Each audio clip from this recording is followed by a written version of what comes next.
আমার 7.5টা বউ বাবা, আর 15 সাল বালুচগঞ্জ লেগে হিসাব হয়। আবার আমার জন্য ভালো ভালো গুস্ত মাংস নিয়ে গেলে বই সাল পালক খিলাই, কিন্তু আমার ভাগ্যে সুতরা আলু সারা ভর্তা ভাত খেতে খেতে জীবনটা শুকিয়ে গেছে। দেখছেন না বাবা, আমি দাড়ি কাটতে টাকা পাই না, চুল কাটতে টাকা পাই না। যে টাকাটা দিয়ে যাচ্ছে মানুষের মধ্যে, সেই টাকা নিয়ে আত্মসাৎ করে। ওরে ওরে তোরা দেখ কোথায় কে কোথায় আছি, কিন্তু আমার যে বালুচ করলে গাজি টাকা, ইয়া বালুচ করলে গাজি হিসাব হয় কয়টা সন্তানের বাপ আমি।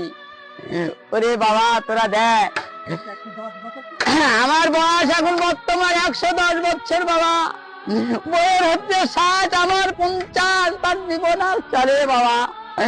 আর বইয়ের আর দেখতে পারলাম আর ভালোবাসে না, ভালো ভালো ছেলেদের সঙ্গে কথাবার্তা কয়। ওরে আল্লাহ তুই দেখ কে কোথায় আছে। আর আল্লাহ কানের জিনিস 2 লক্ষে বিক্রি করে করে মানুষকে দেয়, জীবনটা ফালা করে ফেলাছি। 40 বছর বাস করতে বাবা, 1 পয়সা দেরি করতে পারছি না। চোখের জল পায়ের নিচে পড়ে যাচ্ছে, গভীরতা হয়ে যাচ্ছে, বুকের ব্যথার করম দিচ্ছে, আর সইতে পারছি না। করে তোরা দেখ কে কোথায় আছি।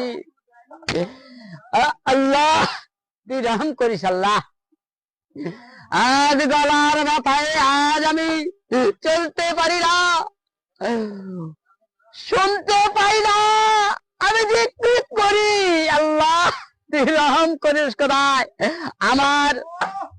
আমার বাপের নাম হযরত ওমর আলী, যে রাস্তা দিয়ে যাবে সেই রাস্তা 40 দিন শয়তান থাকবে না, তারই সন্তান আমি আল্লাহ আমার ভিতরে নেই। একটু এরম শিক্ষা